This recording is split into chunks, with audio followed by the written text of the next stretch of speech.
No, I'm looking at it right now. All right, we'll go ahead and call the meeting to order. Henderson City Council. This is a special meeting with two purposes. One, the city code codification, followed up by a workshop. That workshop, however, with the school district, the joint workshop is postponed on, no, I guess, was it Friday or Thursday? I was informed that most of them would not be coming and they'd be joining via Zoom.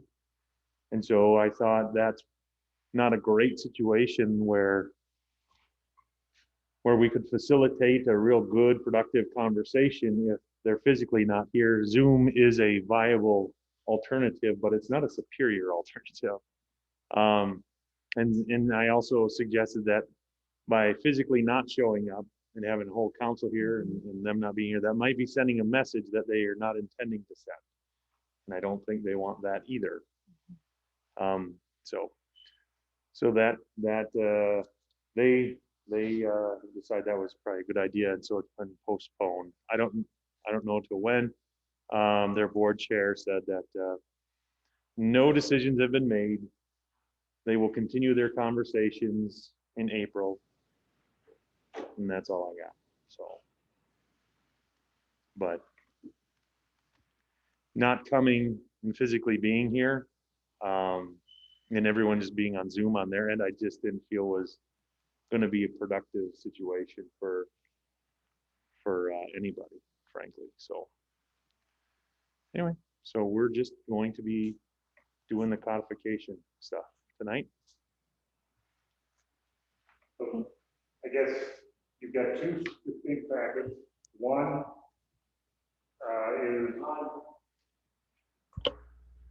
is the codes, which are on double-sided, and then the other is the information that came from the codifying attorney, and Allison has been working on that.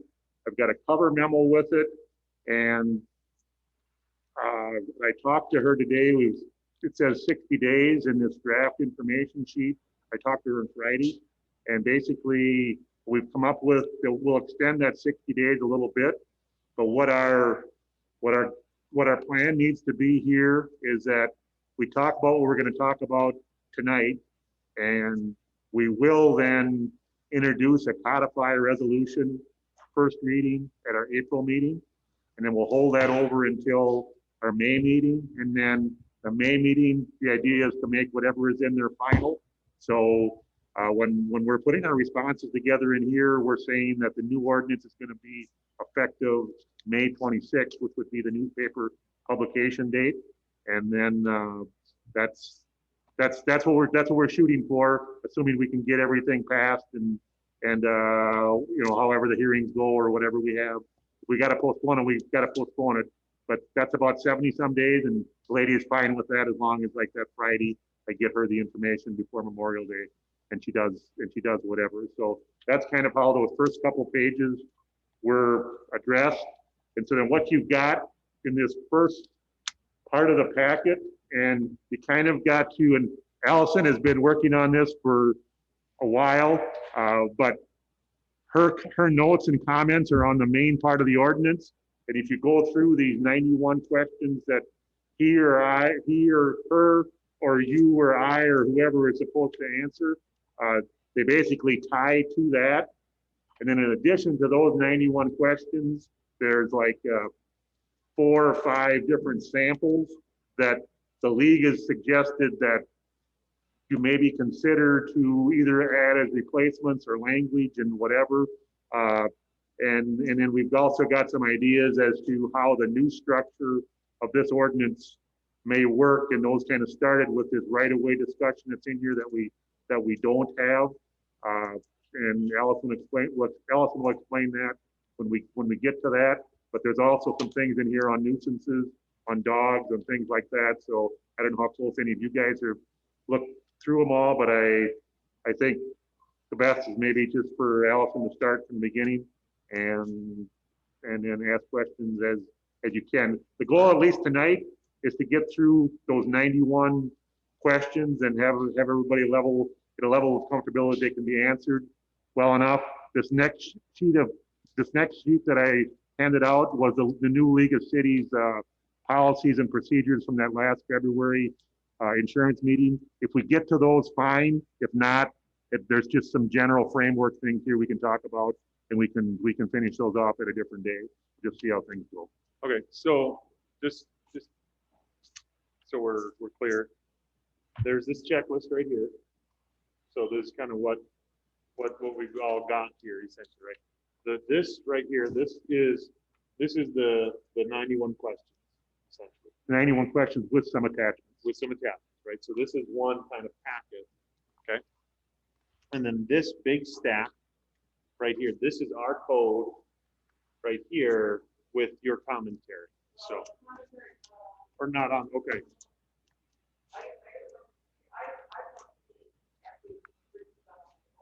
Yeah, okay, yep. Okay, perfect, okay, that's, okay. Oh, sorry. But those 91 questions refer to those. Yeah, so holding these kind of like here's here, so that way people, because the 91 questions and the responses are in sequence in the code. So it starts on chapter 1, it ends wherever it ends. Okay, 61 questions, 61. not 91. Okay, all Okay, right. 60. Okay, so I got my big Right. packet here, I got Yep. our guidance here. Yep. All Yep, right, yep, let's yep, roll. yep. Okay, all right. So I don't know if any of you have even had a chance to review anything. Show of hands. A little bit. Did you go through the questions? Okay. I'm going to just stand up and show you what I've done here. You know, one for everyone, and, you know, who the question of, one that I talked about, fifth grader and administrative board, third administrative, all graders, and appropriate to on their whole life. So we're gonna leave it all in exactly as it is, so where is this and church? They're not gonna be a support this grader, unless you don't see it. Yeah, no, I don't think that's what we're doing. So he's basically where it is absolutely. Okay. Okay. Going to, yeah, be consistent. Okay, were you gonna, are you just showing us as an example? No, I'm not. Oh, we're starting. Okay, hang on, hang on. All right, so number 15. Okay, so are we skipping 1 through 14? Well, there is this stuff, not really. Nothing that really needs to change. Okay, all right, that's fine. So look at that, 1 through 14, Jeff. Okay, okay. So, the main thing we're on to talk about, we agree that there's just the state planning commission, under guarantee that the, planning commission and planning and zoning are in fact two different things, so we're not making any changes. We're just gonna leave it as is. Then we're talking about these C1, C2, C3, or 3 Roman numeral 1, 2. Oh, we're all just gonna agree that it's gonna be C1, 2, 3. We're getting rid of the Roman numerals because they all refer to the same thing. So that's what we're gonna do on that. Okay, Appendix A, they make reference to the fact that Appendix A at 16, the codifiers never got it. The reason they never got them is that they're like a lot of pages, and since you're paying by the number of pages, we just agreed, find this out, like, we'll just attach the appendix to whatever the new codification is. We don't want to turn them over because they don't have to review them, so we're not going to do that. But we'll just say that the appendix is attached. Okay, so at 17, this is where it's fine.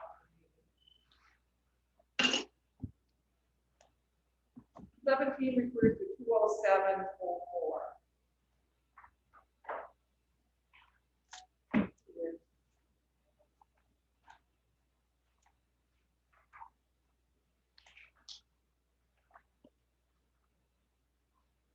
Okay, 207.04. Which is page 28. On this, I said, because you know what, eventually law and maybe I'll copy this and give it to you guys who got my notes on. I just said, see my copy. Well, then on my copy, under 20704, I made changes because the question was, it doesn't make sense. So it says on line 3, I just highlighted that after the commission has prepared and adopted a comprehensive plan, comma, it shall recommend it to the council in accordance for its review and its adoption in accordance with law.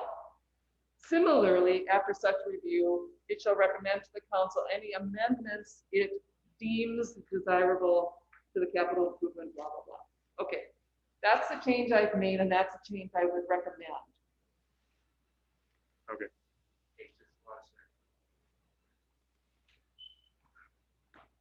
Thank you.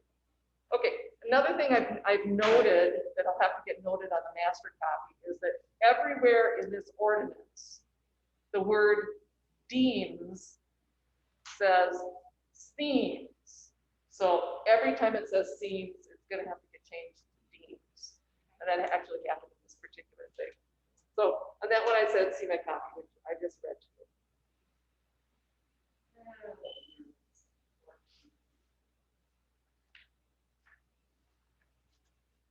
Okay, so down to 18 scope. These 18, 19, 18 A and B, 19, 20, 21. I said yes to all of them because they're referring to changes in statutory authority. I checked all the authorities cited as what we should change to, and I agreed. So I just put yes, yes, yes. Okay, at 21, it says they couldn't make out what the original ordinance said. And I decided that the word CAIASES should just be deleted. I don't know what it is. It doesn't make any sense. So I just said delete it. Anyone disagree with that? Randy, you like being an officer. Can you think of anything it might have been that? I think we can safely delete it. Okay, so let's just delete it. 22, I said yes, because it's just a change in statutory reference. Okay, at 23, I created change to my copy. And that is up to you.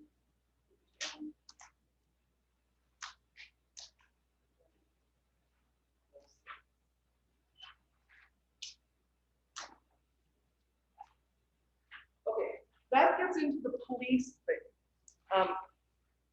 Dimitri and I met, and we agreed that most of the stuff that's in here, that the firearm policy does not have to be in the ordinance. It has to be in the police manual. I have a copy of the police manual. It's in here. So there's a whole boatload of stuff in here under the police department that will simply say, you know, something to the effect that as addressed in the Henderson police policy manual or whatever, as amended from time to time. Basically, he's adopted post recommendations and some other stuff. So I went ahead in my copy, and actually in the police thing, I circled every one of them that simply, we don't have to have all the verbiage in there at all. We can just basically say these are addressed in the police manual. In fact, it really is kind of inappropriate that it's even in the ordinance at all. So we're going to do that. 21008, which is not on here, but in 21008, it talks about hours and work duties under the police. And he and I both agree that that really shouldn't be in the ordinance at all. In fact, really, it's not even the police policy and manual. It's just a matter of how they assign work hours and so on from time to time. They change too, so. Now, if anyone has any questions about that or has comments about that, just do it, because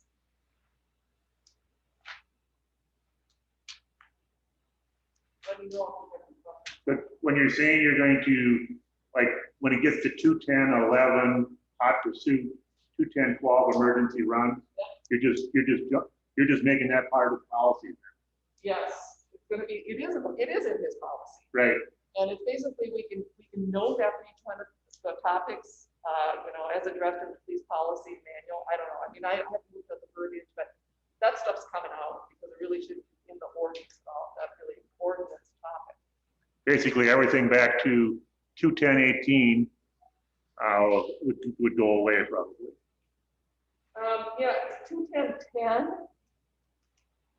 Talks about assisting with other departments, assisting other departments. And I know we have, we have all sorts of joint. Mutual aids. Yeah. And Dimitri's just gonna look at the mutual aid stuff and see if we even have to have anything in here, any policy at all, other than what we have in our mutual, because mutual aid probably governs when the Henderson Police Department is gonna go outside of the city to assist someone else. I don't know, Randy, is that true or not? What kind of this, I think something in performance, because of FEMA reimbursement versus just policy. Okay, so I haven't said to take this out, I said Dimitri's gonna take a look at it. So you're saying that we really do have to have something in there in terms of ordinance stuff for FEMA purposes. Basically saying something like the city is allowed to enter into agreements with jurisdictions as necessary or needed. Yeah. Well, is that included in most of these mutual aid agreements? Well, it kind of goes back to, and I was gonna, before we got done with chapter 10, I was gonna back you up because you mentioned it. When you go back to 20501, I don't want to make it, that's where the fire department is at, and so. Well, fire department, we're Xing that off, totally out. Well, yeah, We don't have a fire department. but We again, do we have to address it that we got a district and that we provide service? You can, but then that'll be a different thing to say that we are participants in a fire district. Is that for FEMA purposes? I mean, is there any other reason why you have to have it in there? And I don't know, actually, when the fire district was formed, I don't know if the city had to pass any kind of resolution saying that they'd be participating in it, or. Yeah, because it's a legal structure, we had to. Well, we may have to leave at least a paragraph or something in for under the fire department that we don't have a fire department, but we are members of fire district or something. Okay. But yeah, when I just leave it through here, 20516 charges for emergency response services and runs. That was part of the whole deal, that the district could not do that. Each jurisdiction had to have that in their policy. So somehow, in a way, the city is the cities and the townships are the only ones that can special assess if somebody doesn't pay for a call. So they have to do that individually. You know what, you lost me because I was trying to find where you were actually talking. Part of what Ruby put together Yeah. was that everybody had to agree that they were going to special assess any charges that somebody was billed didn't pay. Yeah. So in order to special assess somebody, we're going to still have to maintain the ability to charge them. All right, so, Randy, would you like to be in charge of putting together some sort of appropriate paragraph? No, only because you're a member of the fire district. He's a fire chief. He's not a member. I mean, you fire chief. I don't know, because I personally don't know for sure how to address it, or would you want to? It's already in that agreement that says it's whatever Ruby has provided. I know, but if you're saying you've got to have something in our ordinance.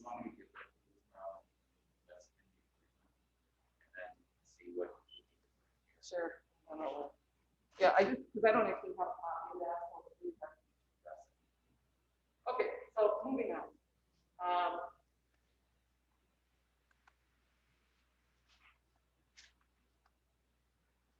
Firearms. The firearms, that's going to be excluded because it's part of the policy. That's number one of them. Okay, at number 24. I mean, I'm going to copy again though. I'm going to go to 20601. Let me find it. 20601.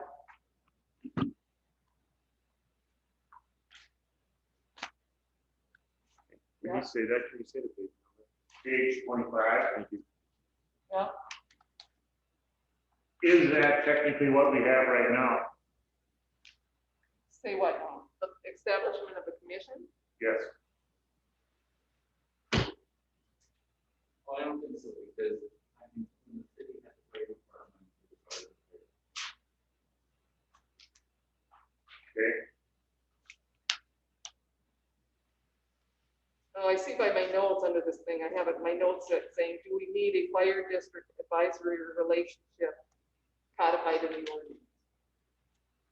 Yeah, I you have a probably need to question. do something because 206-04 on page 26 says fire district defined, and then what we are saying when we say fire district is not this definition. 'Cause All right, well, Yeah. then I really need to see, we probably may have to put some definitions and leave something in here, but instead of calling it, it won't be a fire department, it'll just be fire district. See, what this referred to is fire department office, Yep, correct. Yep. which is, that fire district is different from the board. Well, then some more, obviously more work's gonna have to be done to change the language in here, so it acknowledges that we're part of a fire district, yeah.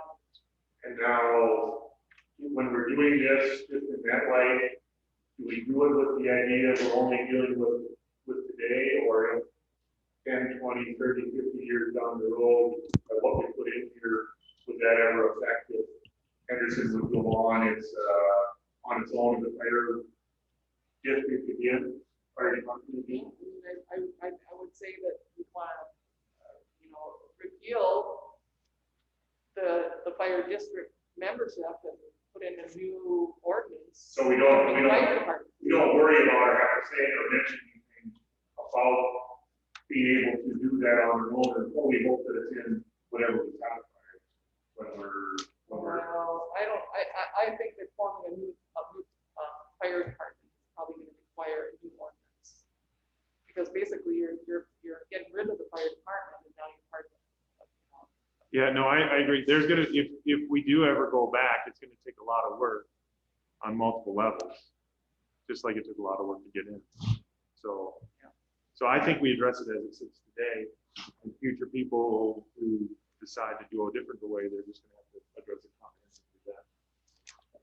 I mean, it would be difficult to build into this ordinance today, the possibility of forming your own fire department again in the future without further codification, which is kind of what you're suggesting. I don't think we can do it.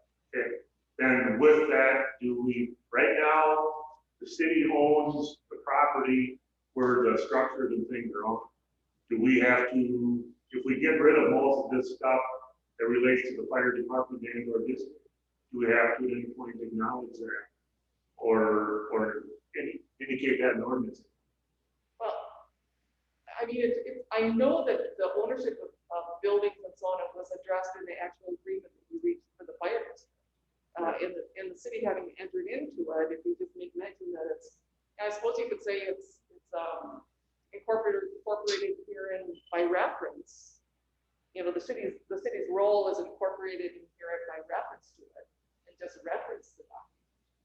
Because the city ownership of buildings is addressed, I know it is in that particular thing. So any example I would give, at some point, 10, 20, 30 years down the road, a new fire hall goes somewhere. The one here is no longer needed for whatever reason, for the property or this.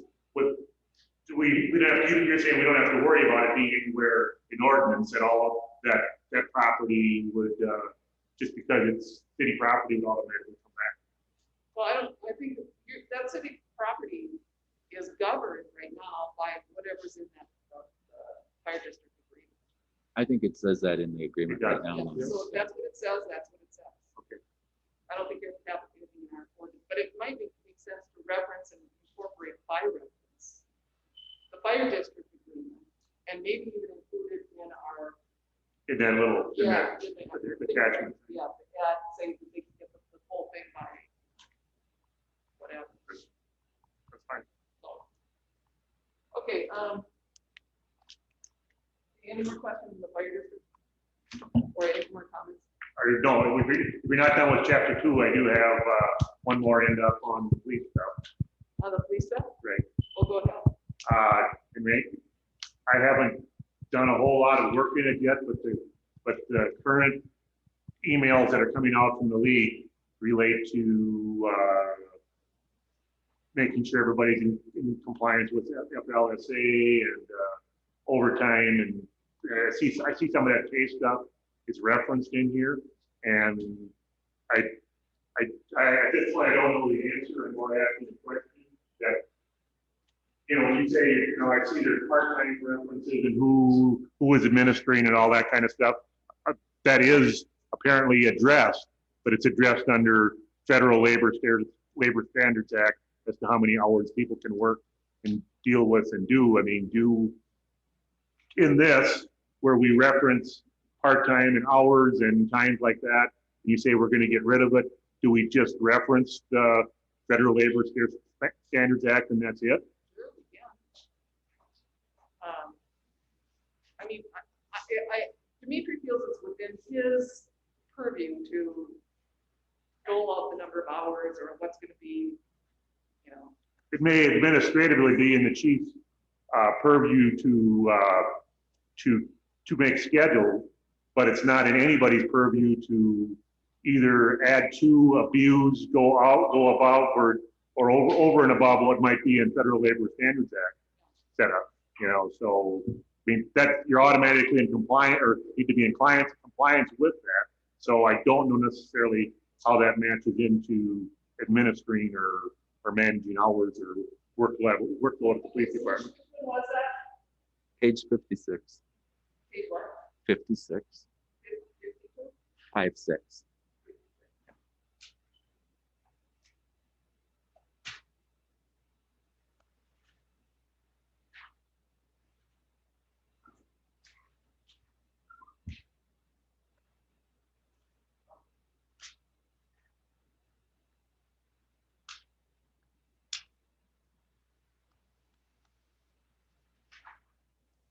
Okay, so it actually starts on 55. So we're going to just reference What I'm saying is I'm not sure, I haven't looked at it enough to where you indicated we just get rid of 2108.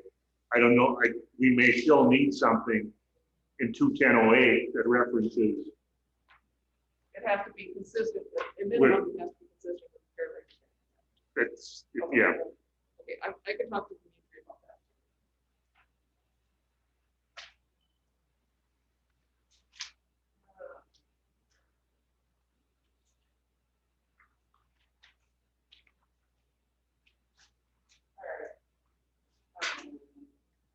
Okay, so.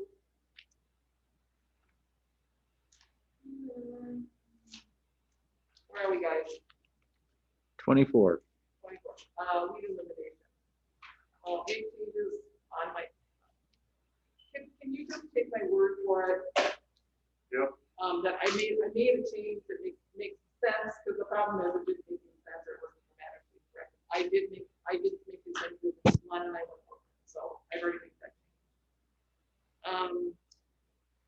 So the term payment of assessments, the term clerk administrator is used, we'll just say yes, it is.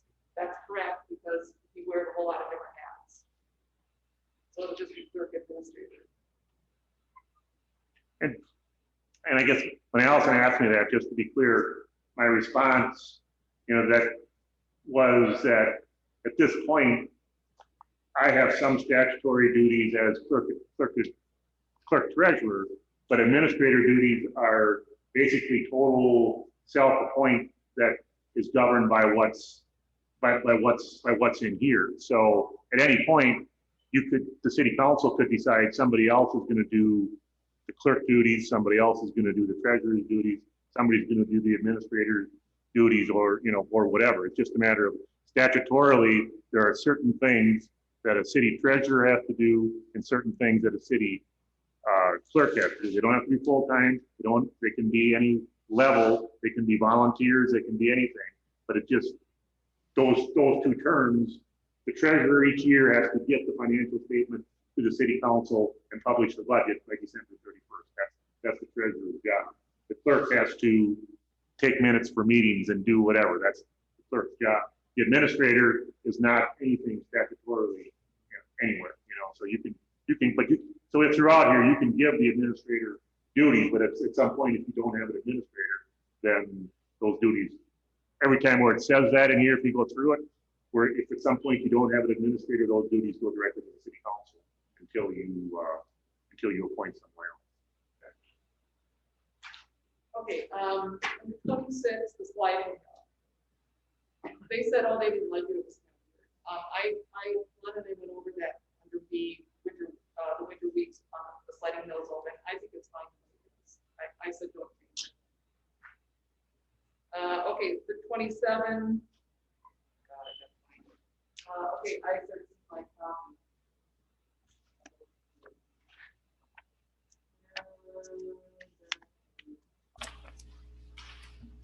Page 16. Unfortunately, I have to go by the actual scale.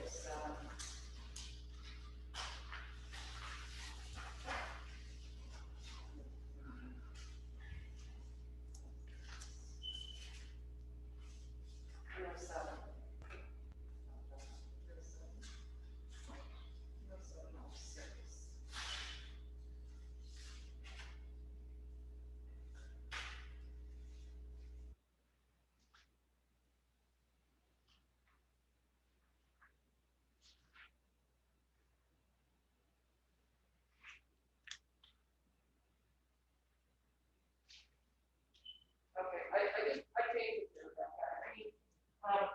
They wanted some changes.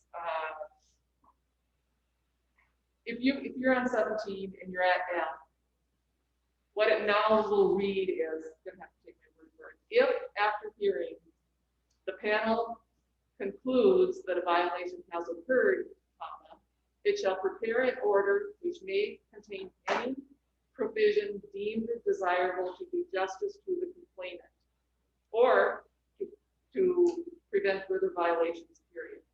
It may include provisions that require housing to be provided to the complainant, or to do any other thing as may be just. The panel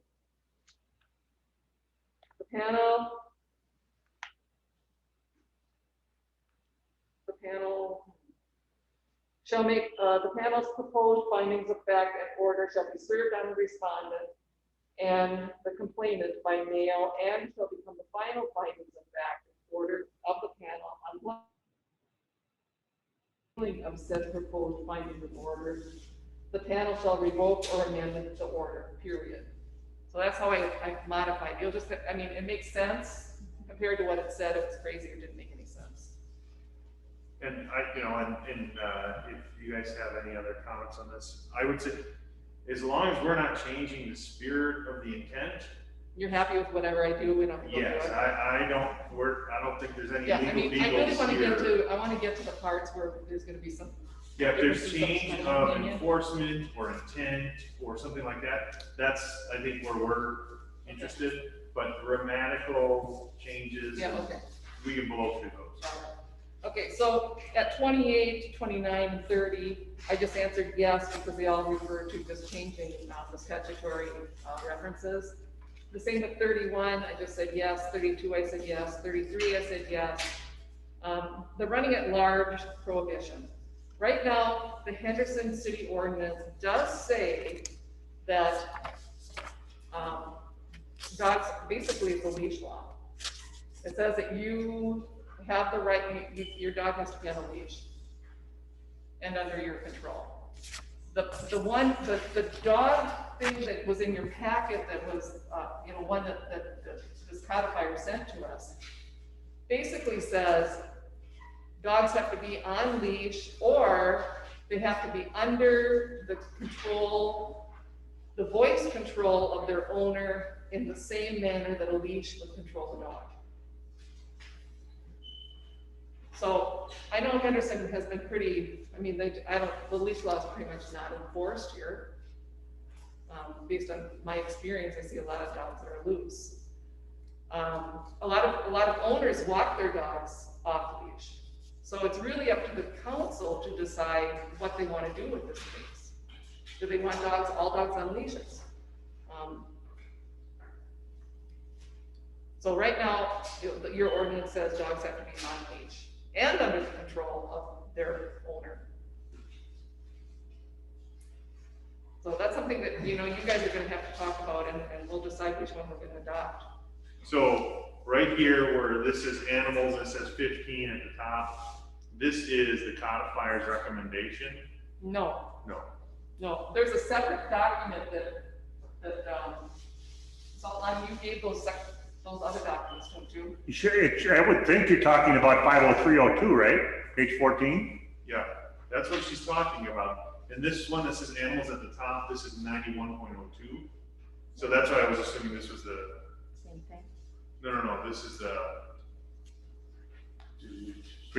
But after today, Allison, honestly, I'm so mixed up as to which one is which and which one we're on, that, Well, that, think about moving all these things around, so 50302 is what you're at.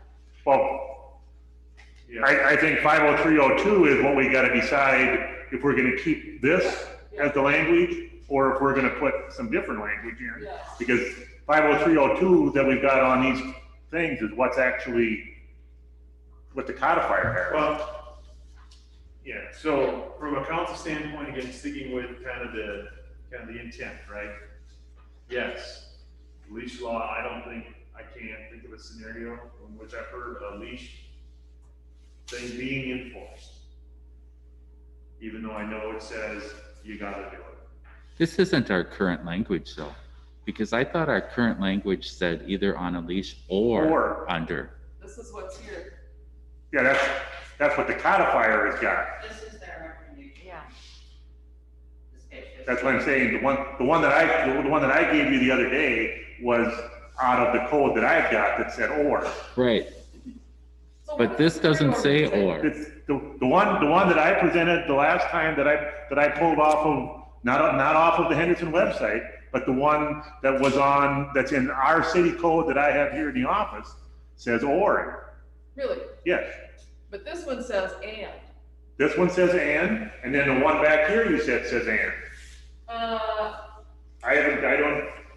Right now I've got them so mixed up, I don't know which one is which. But Here, Dawn, let me see. Well, we can, Okay. regardless of what it says, we can decide, and then just make sure it's that. We can, other than, correct me if I'm wrong, Allison, at the last meeting, you said if we change it, it's something that we would have to have a public hearing But for. we're gonna have a public hearing no matter what. This whole thing Okay. is gonna be a public hearing. So, yeah, we're gonna have the first, basically, the first reading is gonna look like, it's not gonna have a whole lot of verbiage in, but it's gonna say, we'll have some highlights as to what's Okay. gonna get changed. But that would be one, and we couldn't decide anything at that first reading in April. That's when it would be introduced, but where it would be discussed would be the second reading in May. So this whole thing will be up for review or comment by the public in April and May. But they're gonna have to have something to comment on, whether it's an and or, I have no idea what people are, so you're gonna have to come up with something to have in there, whether it's this, or the or that other thing that's back here. Okay, I have a copy I see, of the old ordinance, our ordinance, and it does say, dogs or cats on a leash and accompanied by a responsible person or accompanied by and under the control and direction of a responsible person so as to be effectively restrained by command, as effectively restrained by command as by leash shall be permitted on the streets. So right now, but this one says and. So you guys really have to decide which way you want to go with the leash law. Is that the 9102? Yeah. Or, yeah. Well, what page are you? See, this is the oldest. What happened is that, Because I haven't seen that. this is the actual ordinance. Oh, okay. Now that people are paying. Because the that's animals, this page, right? Yeah, I didn't realize this was out of our actual. How many people pay less? No, that's up here. This is codified. Okay, that's where I'm Here it is. confused. Okay, got it. Okay, so that's one of the things that the council's gonna have to decide is which way they wanna go on that particular part of dog. So, And I'll just bring it up right now. You also probably are gonna have to be more clear about whether or not you want to make it mandatory to pick up dog waste. We do have something that says you can't defile property. I think that's just coy words for clean up your dog poop, but I think if you want that to be the law, I think you should be very clear that that's the law, and that people have to clean up after the dogs, if it's not in their own yard. I say yes, because one of my kids stepped in it tonight on a walk, and it is hard to get rid of, that smell. Yeah, no, I hear you. And so I don't disagree with that. Now tell me about how you see enforcement of that. I don't know. That's the trick. I don't know how you're gonna enforce it. Yeah, it is, it's something that you have to have your citizenry on board by a public service. Because there's three things going on here within the dog policy: the leashes, the dog poop, and the licensing. Of which, for the most part, most people aren't doing those things. They're not even getting their license. No, very few. Well, they should be, They because should that's be. what requires the vaccines. And I've had dogs, charge me, foaming at the mouth. It's getting dangerous for some areas. I've had dogs chase me. Yep, no, I 100% agree with you.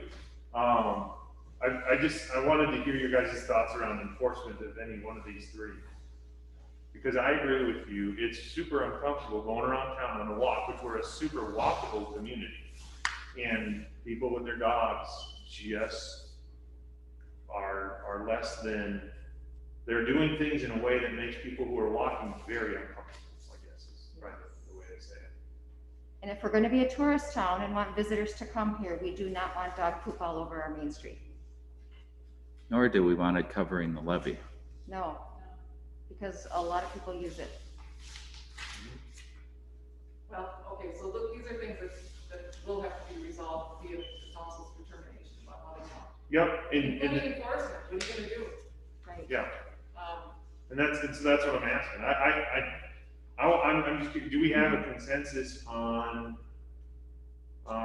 those three items from a technical standpoint, independent of enforcement? Steve, you got any thoughts? Well, I think it should be made mandatory. They have to pick up their dog waste. And there is some people in town got radios on their dogs where they're, very attentive. One guy, he walks his dog, it's good, but we got some in town here, like she said, get quite vicious. So where do we draw the line here? Right, you draw the line right here, right in front of you. That's what we're doing. I think it's just gotta be made mandatory. Leashes and be done with it. That's my opinion. What about dog licensing? And that should be done. Okay, I just assume we're all on board with the dog food, so. Yeah, the enforcement is another thing we'd have to figure out. Okay, well, we have a police chief and those kinds of things to enforce these things, to carry these things out. It doesn't mean he has to write tickets, or in the future, he or she or whatever. Enforcement can mean a lot of things. You're just looking for compliance. That might be a bunch of different strategies. Doesn't mean, I don't wanna see everything. So I won't get a ticket either. yeah, so in that sense, I just want to make sure we're having that discussion around, we're the ones that are going to say this is what is acceptable and what right looks like. And then we've got the police department to help people get to there. But yeah, and so enforcement doesn't mean writing tickets. Maybe it means a campaign of putting up signs and dog bags. Maybe, it means, reminders on leashing or whatever. Or like on the dog licensing, maybe it's an annual mailing. Those kinds of things. We're not doing most of those things to look for compliance, I don't believe. So there's a lot of things we can do to try and get closer to the line we're trying to establish. That doesn't mean just writing tickets, so. Okay, so are you pretty much in consensus that you want a leash law? Randy, what do you think? I see the pros and cons to it, and I think I would agree with Steve's comment earlier this evening that You can put a lot of stuff in ordinance, but if you're not gonna enforce it, what's the use of putting it in ordinance? And you can give warnings all day long, but you know, what do? Do you give somebody 10 warnings, 20 warnings? And when do you draw the line and make them pay the piper? Because really, that's what has an impact. Yeah, and generally, it's kind of like we talked about speeding at the last meeting. There's regular offenders. You know, I agree. There are some people that walk their dogs and their dogs are absolutely under voice control, 100%, and appropriately so. And then there's people who walk their dogs without leashes, and their dogs are just nuts. They're ridiculous. They're crazy. So, you know, but we also, I guess, and I'm just thinking through this with all of you, without a leash law, what ability does our public safety department have to address an owner who has a crazy dog? Without a leash law, we basically limit their ability to have that conversation, or I don't know. This is in your realm a little bit more, but you know, unless, I mean, if the dog goes after somebody like we had on the north end of town, or goes after an animal, then that's not under the owner's control. The owner does not have that dog under control. Right. Yeah, it's got to come. Go ahead, Janet. The other thing is that a pet license is a physical thing. A physical thing requires a physical person. That cannot be an online application, and you receive a pet license that you place on the pet's collar.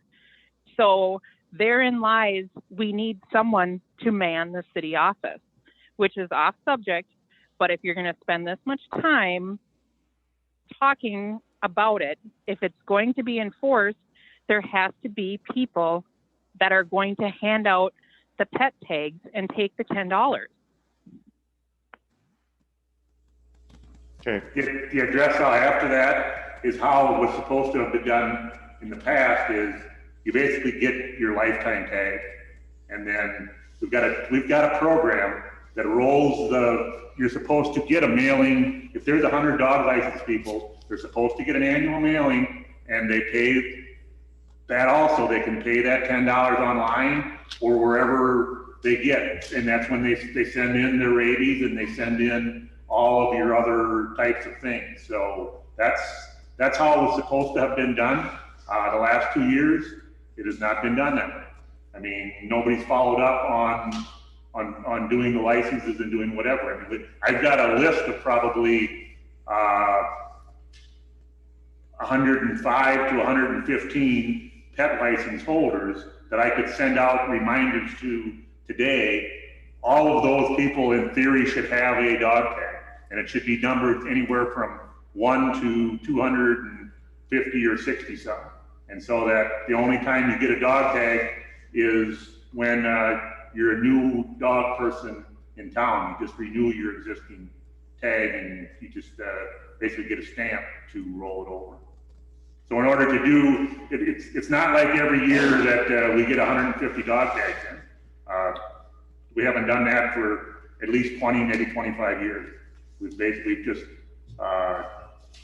given out. So doing it that way, Janet, would really be taking us, you know, we'll be back to, I don't know, before Lindsay, probably back to when Louise was here. So that physical presence has never really been, other than somebody collecting money for renewal, but most of them have just dropped their stuff in either online or in the office or in the outside box. So. Well, and then that doesn't make much sense either, because you're not checking for vaccinations. So what's the point of having? Well, they're sending their vaccinations in. But what doesn't make sense to me, and I'm trying to find it here, where our disconnect is, and what you're going to see in most larger departments, is taking that same information and moving it over to the police department. I mean, and I'm sure.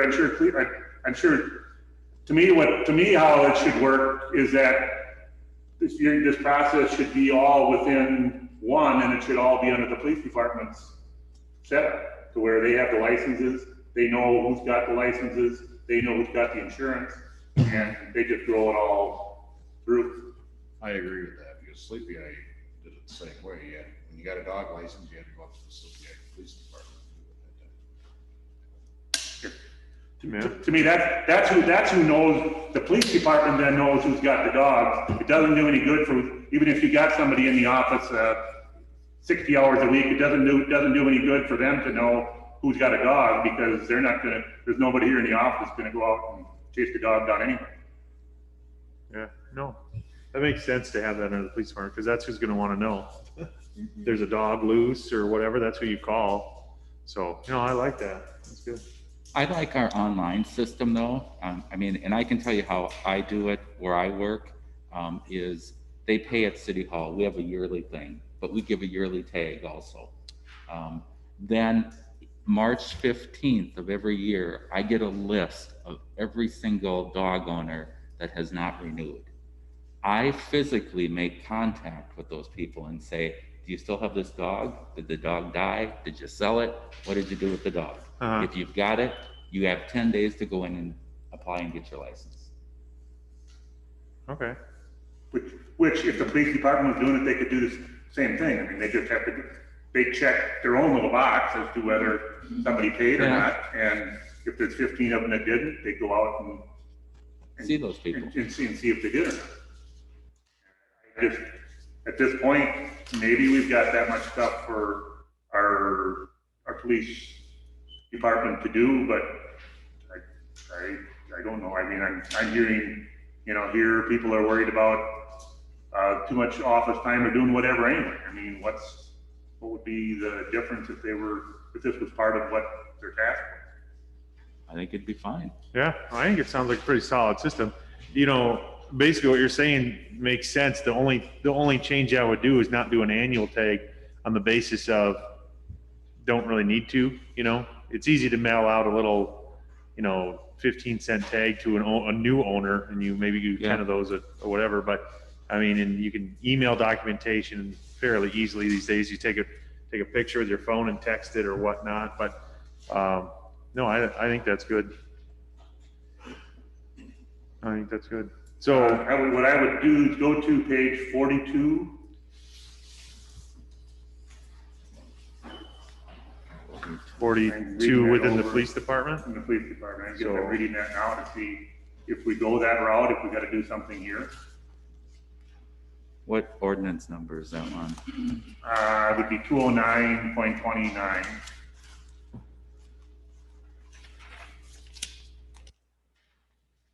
Go 9.29. 209.29. Page 42. No, okay.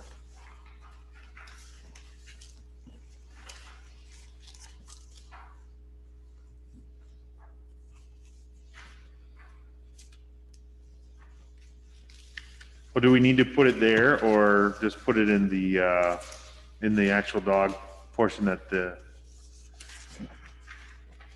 police department will handle the administration of that program within their policies? I don't know. I was more looking to see if it was here or not already. Oh, gotcha. But I do not see it as part of the job description. I mean, I don't see, so we must have it somewhere else that the police department is doing it, because I don't see it in A or B that they're responsible for dogs. Well, are they? They're not responsible for that. Who is it? The city department. I mean, I don't know. I mean, There is no Are you city talking department. enforcement? Anything with really new dog. You mean for licensing? About the licensing? oh, right here. It's under 503-01, officer. Any law enforcement officer of the city and persons designated by the city to assist in this part. There you go. Where are you now? It's 503.01, page 13. Under the part 3 of dogs.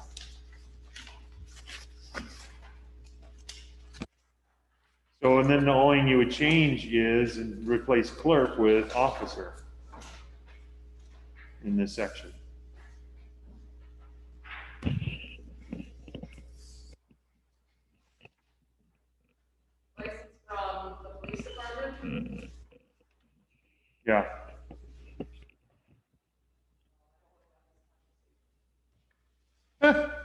You can inform Dimitri about this. Well,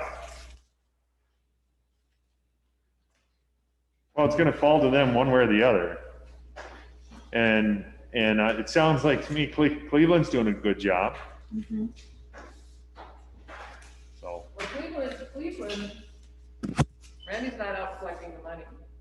it doesn't mean, we said, It's the city hall that does it initially. He gets a list and follows up when people have to utilize this, Mhm. which I think is a very efficient way to go myself.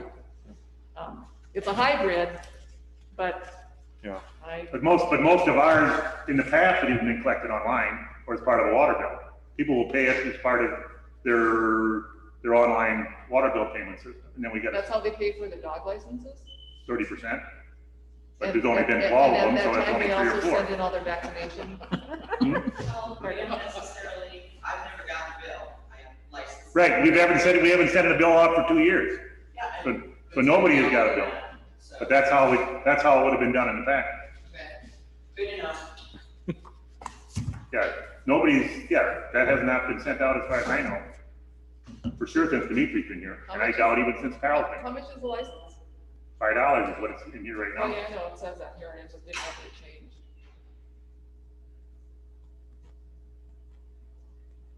Okay, well, is it gonna be the police department? Is it gonna be on a form prescribed by the police department or the city clerk form? You know, if you're under that same, 503 of 03A1, is it gonna be a form change everything from clerk to, police department? So it's online. So it's forms prescribed by the city. Yeah. That's kind of like saying, is it the building inspector or whatever we're doing? When it's online, it's online. It goes through Jeff's system, or it goes through or if you're paying your water bill, it's online, you're paying it online. It ends up in our checking account, in the city's checking account, whether it goes to the police department or whether it goes to the water department or whether it goes to the building fee or whatever. Okay, you lost me. Okay? Yeah, okay, all right, We're just so- talking about the licensing process. What I'm saying is when it gets paid or where it goes, it all ends up in the same place. So there's only one paragraph here that needs to be addressed. 503.03A1. Yeah. that's- So, and I think Randy's spot on. So you just say the city. You change the city to the police department. No, change clerk to just the city. So without securing an annual license therefore from the city, Okay, not police department. right? And who shall keep record of all licenses and applications shall be made in the forms prescribed So by burden the is back city. on the city, Yeah, just the but city. not the police department. No, then the council will prescribe who does it, and in this case, we'll prescribe the city to do it. Okay, so you don't have that in here. So Yeah. it still is application is through the city. Yeah, the city, of which will then direct him to do it. And we'll just make sure there's an online process. Another option of people who didn't want to do it online, is there like a spot out in the little lobby here where you could have forms and somebody just walks in and grabs one and fills it out and then There's a returns it in Dropbox. the Yep. payment thing Yeah. with their check? Easy. Or police Dropbox or wherever they yeah, put it, right? Wherever they want to drop it off. Yep. Easy. That's probably what you have now, because there is nothing online for. Yeah. There is nothing online for your dog. No, license. we Probably why don't. nobody's getting one. You're basically the people that, I'm talking about people that have paid, nobody's paid for 2 years. I mean, so we're trying to define something that hasn't existed for a while. I get that. I'm just an idiot. I would never apply to anything online. I need to pick up a form and fill it out. Well, and that's why we're gonna have a form right out I there. was gonna say, I mean, there's a lot of older people that have dogs that are gonna go, I'm not going online for anything. Well, see, and then the other thing, the real benefit in all this is it's a wonderful police department outreach service. Well, it's Going- awesome PR. Yeah. Opportunity for them to get out there. Hey, how you doing? My name's Officer Friendly. Okay, well, should we move on? Yeah. Yes, it's 6. Okay. Okay, just going, Okay, but that was the 3 parts. Okay, so So we got them all. we're all on board with the poop. you need to be licensed, you gotta pick up your poop. Yep. And And we haven't decided, leash, are we adding, control verbal or not? Or is it strictly leash? Well, like I said, I know a couple of them, and their dogs have been trained, and they stuck a lot of money into them actually training. Yeah. Okay. It's hard. So you're on board with under control? Okay, can I say something as a city attorney? Yeah. Mhm. You know what's gonna happen is someone's dog in control is gonna go crazy and chomp on another dog or a person. Yeah. And the owner of that dog is gonna say, never happened before, he was under my control, he's always been under my control, this is entirely out of, Yep. I didn't know, I had no notice. Right. And then as a city attorney and the police department, I'm not exactly sure what you're gonna do about that. Okay, so your recommendation is physical leash. Well, I know for enforceability, once the leash law's there, you can always tell a dog that's not on a leash. Yeah. You cannot tell a dog that's under Okay. the command of. So it's ambiguous, which is not Yeah, helpful. I mean, you're always gonna have Okay. someone claim that the dog has always been under control. Okay. That Okay, makes you sense. got one more thing though. We got a couple of them in town that got the invisible fencing. That's on their That's property on their though. property. I think this is only for streets and Yeah, this is public. Okay. property. Public property. And on behalf of the people who do have well-behaved dogs, like Alan Harper, he's an older gentleman that has difficulty walking, and he doesn't have his dog on a leash. And if he had his dog on a leash, I would worry about his own personal safety, because the dog might yank him. There are the people that I do worry about the leash law affecting them adversely. Yeah, well, the poop law, because some people clearly can't bend over to pick up their poop or they might fall in it and stay there. Those poop you know? scooters, so you don't have to bend over at all, you just pick it I up. haven't seen anyone take one of those babies on a walk. Okay, well, so you guys. Okay. Do you want the leash law, or are you gonna think about it a while, or are you gonna just say, yeah, if the leash is easier? I'm okay with the leash because then it removes ambiguity and allows the police department to assist and enforce troublesome issues, whereas you can exercise leniency under other circumstances. But if we don't do that, then there's no ability to even address Okay, so a problem. whatever our dog ordinance says, it's gonna include, they have to be properly licensed, they have to have, they're on a leash, when they're off their property, and your owners have to pick up their waste. That's where I'm landing. I agree. Yep. And we're not gonna address in any way, any kind of a penalty for, well, the leash law, there's gotta be a penalty for. The poop one is just so hard to enforce, but. I mean, do you give a couple warnings and then after that, there's a consequence? Is there a municipal fine for any of these things right now? The dog off leash is a misdemeanor under our ordinance. And Oh. actually, under a lot of different ordinances. Oh, okay. If you fail to keep your dog on a leash, it's technically a misdemeanor. Okay. All right. So for that there is, but for the poop one, So how do they justify what the fine value is for a misdemeanor? fine value, if it's a misdemeanor, it's up to $1,000. The city can set a fine for violations of its ordinance. In fact, the city has set some fines for violation of its ordinance. Got it. So could we implement, like an administrative offense initially, and then if they don't comply with the administrative offense fee, then it goes to a criminal charge? You could do that, it's not built into this ordinance, but you could say the first violation is an administrative offense. The second violation is gonna be a crime. Well, couldn't you say the first violation is an administrative offense if paid within 10 days or 14 days, and then if they don't pay it, then it goes to a fine? Was that kind of like the parking law over in Cleveland? Yeah. Do you have that over in Cleveland right now for the dogs? Yes. I probably have it in my office, but if not, just send me the language, administrative language you use for the leash law. Okay. All right, we can move on then. Okay, well, okay, Okay, dog nuisances, I'm not gonna talk about that right now, we've really covered the dog nuisance. The only one that is in our ordinance that I'm kind of freaked out about, and I would change, has to do with, it's actually a noise violation, and that's a barking dog.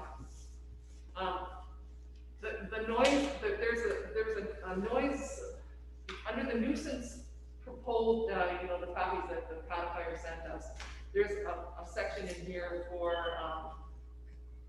noise violations, and they've included barking dogs in that. In our ordinance though, we talk about barking dogs as a nuisance, noise nuisance. And right now, our ordinance says dogs that bark more than 5 minutes are a nuisance. And I'm kind of going, 5 minutes, I mean, that's not very long.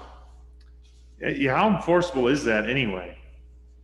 Well, In the- if you've got somebody whose dog is, spends half the day barking, or, at the end of the evening, they're out for 2 hours at night barking the whole time from 10 or 9 to 11 or whatever.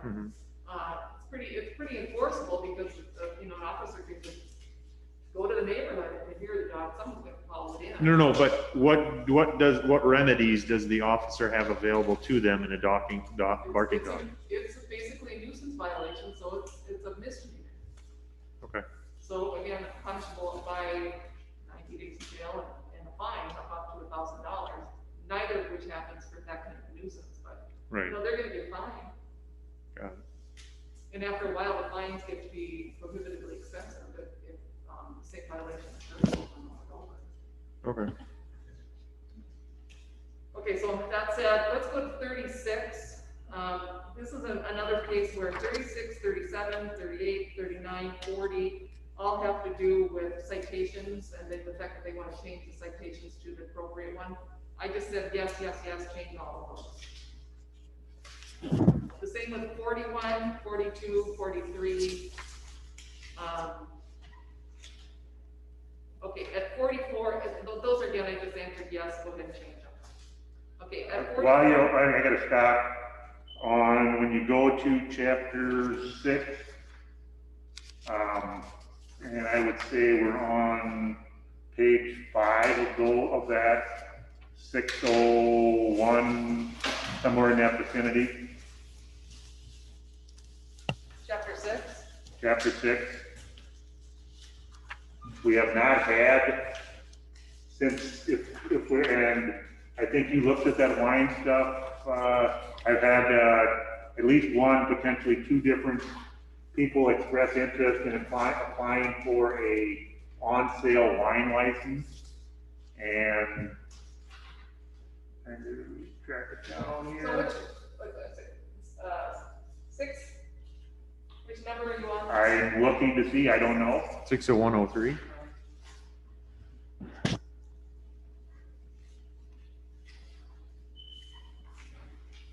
Yes, we have talked about it. And that has to do with the licensing wine license. Because there's never been a wine license sold here in the city of Henderson ever. So yeah, 601 C1, page 4. Couple things there. 601, where it's got the one thing Allison found, where it's got 14%, that's supposed to be 24%. Is that correct? Yeah. That's for wine. C1, where it says on-sale licenses shall be issued only to restaurant facilities for seating at least 25 guests at one time and shall permit the sale of wine up to 24%, which basically is 48 proof. As you go on into the next page, number two is where you said it's not necessarily the same as what we've got in state law. Is that, or that state law is not exactly the same as what we have?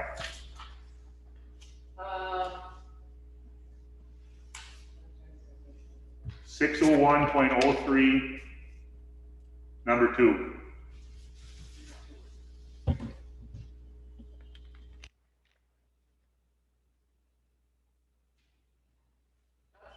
That's about 3-2 beer. Are you on 3-2 beer? About the 60% part. Oh, 60%. You were comparing that the state statute didn't have That's 60. The food stuff, you're talking about Yes. the food sales, yes, it doesn't have that reference in the state statute. But Henderson can be more restrictive, about their consumption, licenses. So, I mean, if you want to say, no, you can't have it unless you sell, Can we be less restrictive on this one? right, they can be, no, more, because there's no requirement. Isn't that the deal? There's But no we're requirement. holding a requirement in here though. Say what? We're requiring it though, here. You have to say that someone can't get that license unless they have 60% sales for food items. That's what it says right now. Yeah, I know, and that's more restrictive. right. So we can, so for example, if a business wants to do a wine, have a wine license in town, sell 3-2 on sale, they also have to have at least 60% food sales, or else it's a no happen in Henderson. Here, yep, based on our current ordinance. Yes, and based on some talk in town, there is some interest in a on-sale wine license, Yes, and what they're attempting to do is not set up that they will sell 60% yes, food. yes. So they couldn't get a license. As of today, they couldn't get a No, they license. can't get a license. Without selling the food. And and ours is actually inconsistent with the statute, which basically doesn't have that food requirement for the licensing for wine. And I know Mankato has this because they have a problem with, bars and colleges and stuff like that. I'm not sure how this came to be in Henderson. I don't know, maybe, do you guys know when Henderson brought this into play? I think the food percentages came into play when we allowed Sunday liquor. I think we just copied it from somebody else. Yeah. That whenever that happened, and then. Oh, that's because when that happened, Mankato was doing all this stuff at the same time, so I could see it. Because I don't, for a community that does have some tourism and some of these boutique type ideas, they're going to need a wine license to do smaller events. That I just know that it's going to be almost impossible to get to 60% food, because that's not the kind of boutique-y ideas that happen. Well, so this is something the council will have to actually discuss and arrive at, whether or not they want to change their. That's what I think we're doing here. So I'm okay with removing that, because I don't see a scenario. Because like I said, Mankato brought this into play because they have a real problem with bars. We don't have that, and based on the business ideas that are coming around, this isn't meant to stop business from developing.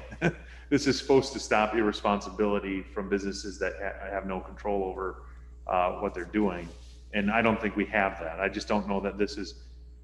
So I would be in favor of removing that. Okay, let me just mention one thing that Lon and I did talk about, and that has to do with the roll-ins. Mm-hmm.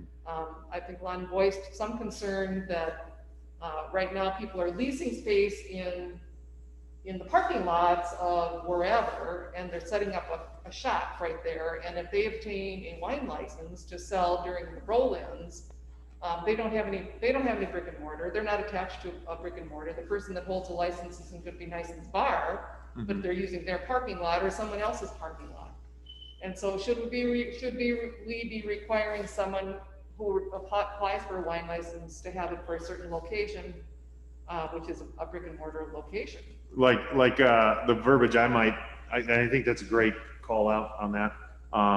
We might say, rather than gross receipts of at least 60% food, have a permanent location, permanent physical location, which is owned by the license, owned or long-term Holder. leased by the license holder. Well, wouldn't that be what that would be? But I also think that Yeah. the 3.2% alcohol has gone by the wayside since Sunday liquor is full. 3.2% was a Sunday liquor thing, and I don't know that that's even relevant anymore. don't we kind of regulate in item number 1 who can have the wine license? Because we say they must have facilities for seating at least 25 guests at one time. Right, I feel like that would have to be. I would changed as figure well. that that would cover any random pop-up parking lot. If I was running the baseball association and I wanted to, get a wine license or whatever for Jeff Steinborn's parking lot, I'd have room for 25 people. I'd have a food truck. If I wanted to go in whoever, in anybody's parking lot that's open, I'd have, if I want to go to Wingnuts parking lot or that lot between them that's open right now, if I wanted to bring a food truck in there, I'm not saying I guess that's a question I would have to be, as soon as you open it up, you're gonna have multiple applications. And so would adding a restriction of a permanent physical location? I don't know. I'm not advocating one way or the other. Okay, all right, well, I'm just telling you that that's what you're gonna have. You're gonna have more than one type of application. Okay, so what in here is currently restricting the potential business from getting a wine license then? Currently.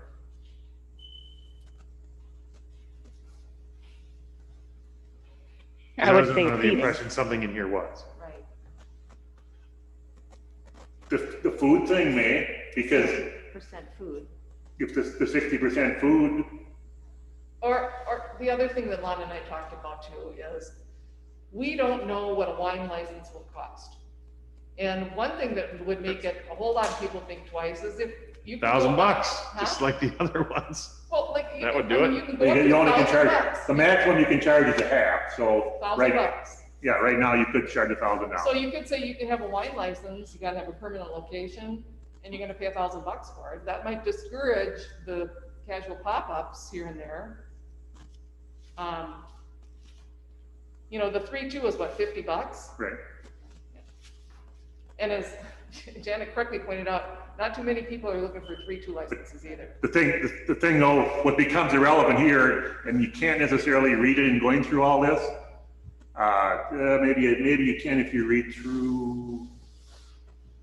If you look at number 2, as soon as you get 3-2, you shall be permitted to sell intoxicating malt liquor on sale without an additional license. So basically, if you have a wine license, I'll give you a scenario to where you do a $50 wine license, and you do a $50 3-2 license, and you think somebody's eligible to get them both. Now they have a beer license also that goes up to 48 proof. That's the glitch in the current law. I would say so. Yeah, but that's that the guy whenever we followed up somewhere along, the guy from Liquor Control said it's really screwy. You get a strong beer license with a 3-2 license if you got a wine license. That's just because everybody assumes that 3-2 is going to go away, and it will. But so nobody wants to get in and try to rejigger all these 3-2 laws. But that's basically what happened.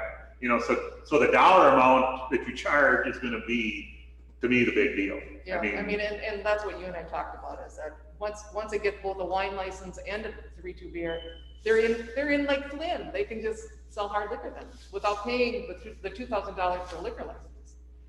So you don't want to do that. You need to have a license fee that is enough to make people really be serious about having a wine license. So would it make sense then would it make sense to scratch the 60% attributed to food, and while at the same time accompany a fee of $1,000 for a wine license? Would that solve? And maybe you don't get any wine license applications, just like you don't have now. Maybe. Might be too many. Maybe. I mean, that number might be too high, I guess, but I guess you haven't had any applications now. But you do have one group asking about it. I don't know if you tell them it's $1,000, if they just forget it. Yeah, I don't know. But we wouldn't put the $1,000 into ordinance because we can change that. That's just a fee every year. Right. Yeah. No, you're right. We wouldn't put it into ordinance, but okay. So Okay, so we know that we can move the lever pretty easily with the fee.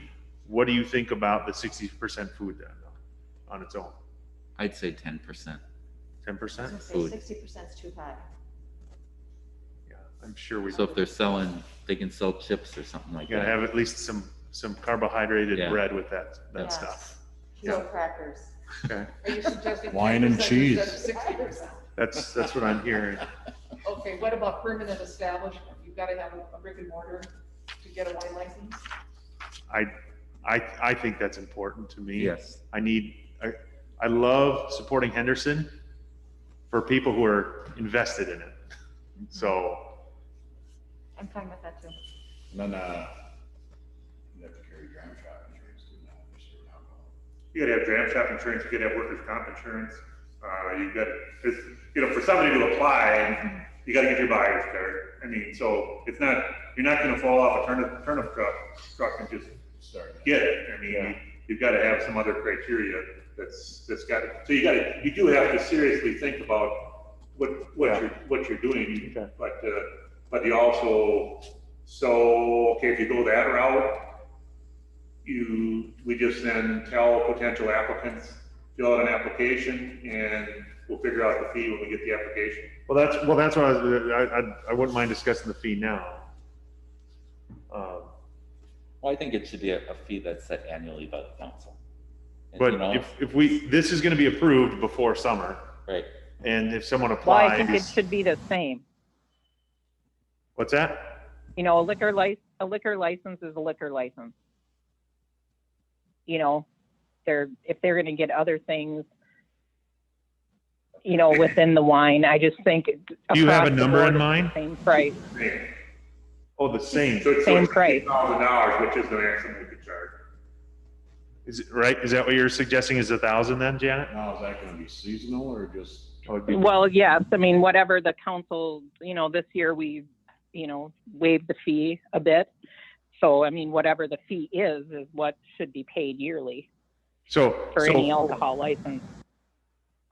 right, so the two establishments paid $1,000 or $2,000. And so the maximum a wine license could be charged is $1,000 based on that scenario. That's what you're recommending, correct? Yes, that they pay the same liquor license fee that everyone else pays. Okay. They Just- can't, just- but we can't, wine license, you can't charge them the same, but you can go up to half of what you charge them. So that's what, if it was 2,000, the maximum you could charge would be 1,000, which, So are you gonna eliminate the 3-2 sale then? Eliminate that license? I don't get what you mean eliminate.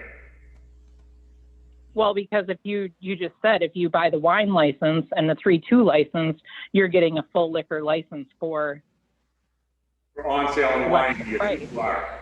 You're not getting it for hard liquor, you're getting it for 48, well, whatever 48% or, and less is. right, which I don't know what 48% goes to. is about 90% of liquor. I have no idea. I have no idea. Or 48 proof, I mean, not 48%. It'd be 24, because you said it's 24% is what it's supposed to be, right? It's 14 in here, and you said it was 24%. And so just 24%, and so So- with 48 proof. It's So 48 what- proof. Yeah. what I think you're going for, Janet, and so just correct me if I'm wrong, is we've got two establishments who've paid $2,000. We have an establishment potentially who wants to get a 3-2 and a wine license, and they would pay $1,000. But those two things in combination would effectively allow them to sell basically about 90% of the liquor and beer that is sold. And so they would be, the hard liquor, which is 10% or less of actual sales, they wouldn't be able to do, but they'd still get to sell 90% of what's out there for half the fee. Is that correct? Right. Okay.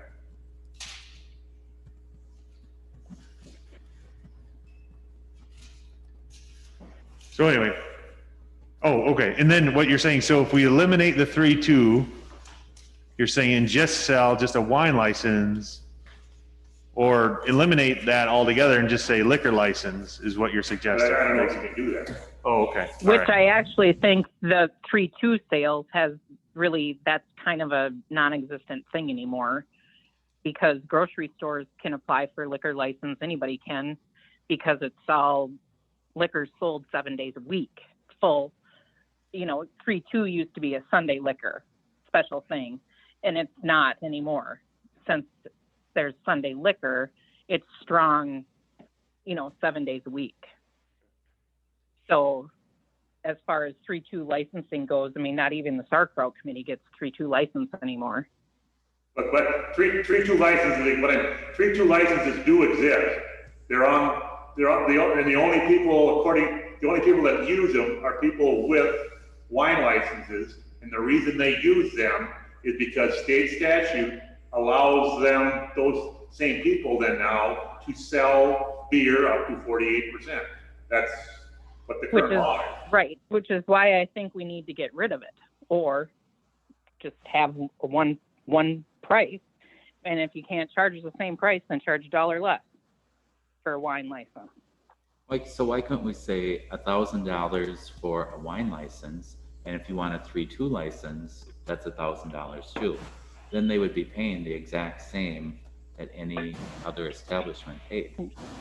Oh, yeah, that's a good idea also. Okay, here's the problem with that. What if they get the 3-2 license first for $50? And then they get the wine. Are you gonna charge them $2,000 at that point so that they're paying for the full liquor license?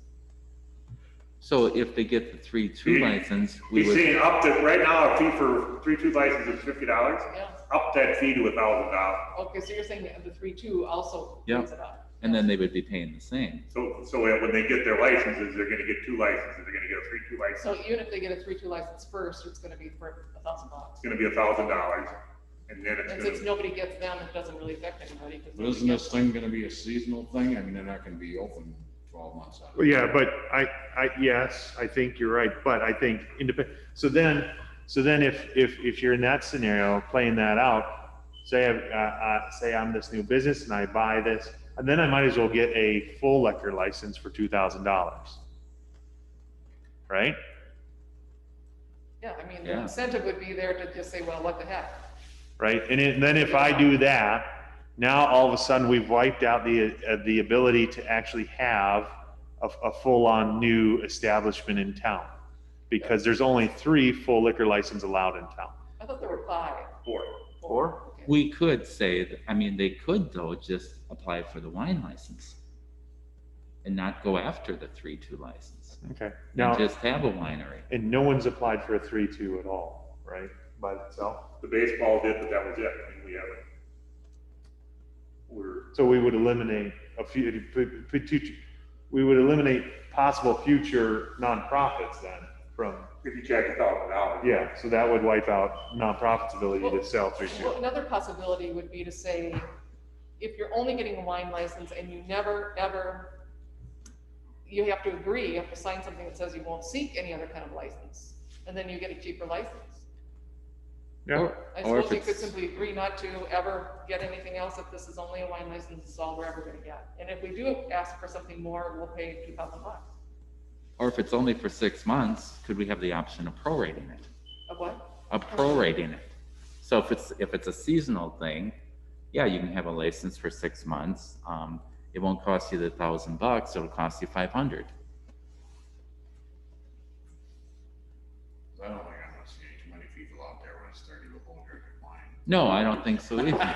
Steve. But you know, if you have a brick and mortar location, why would you even, I mean, even though you might say, okay, most of my alcohol will be sold during a 6-month period during, the warmer months. Why would you stop selling if you had a brick and mortar? Well, You would. Well, and I don't agree with the 6 months. I mean, you it might be April to October. Maybe you're going to open up in the middle of March. Are they going to, you either buy a yearly license or else everyone has to renew them every 6 months. I mean, it's not a pick and choose of who's what and who's going to be running what business in town. If you want the license, this is the rules, this is the price, buy the license. My opinion. Okay. I'm okay with the wine license for $1,000 and that moving down to 10%. Okay, well, we're not gonna put the $1,000 No, into the no, ordinance, but- but we're looking at making. But it- we can action that though as a council, Yeah. so. What do you think, to Janet's point, that if 24% is really 48 proof, and almost everything out there is 48 proof or less, or 90% of sales are out there, I mean, I guess I'm not really, I'm gonna have to trust Janet, she works in a bar. I don't really know, I don't even know what normal proof wine is. What is it, Janet? Does, I know Janet, you Well, said, it's does Janet anything still is- work there? Pardon? Does, Janet, do you still work No. there? I do just the book work, but I don't do any behind the bartending. But there, I mean, is lots of, it's plain and simple online, and any sample can be given out that's less than an ounce. But you cannot open a single can in an off-sale facility and serve it, which is also done in town. I mean, there's lots of information out there, but whether or not anybody's going to enforce it. That's why I don't agree with the specialty for specialty businesses. I mean, either it is or it isn't. Wait. You know, either you have a leash or you don't. Okay, so now, So maybe we should leave it no, at. no, hang on one second. So I think of it, does Janet work for a bar in town currently? I don't know, she used to work over at Nison's, but I don't know if I mean, it's been years since I don't know. And that's what, do you work there still occasionally, Janet? Yes, I do all of his book work.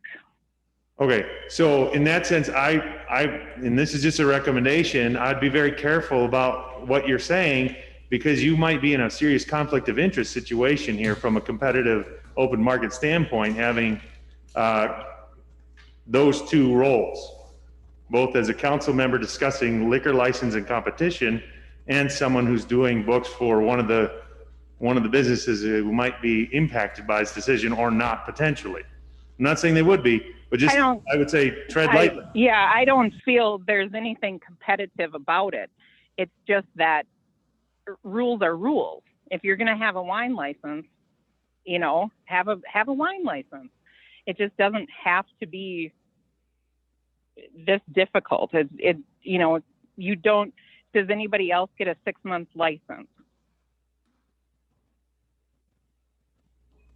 Do we give out 6-month licenses?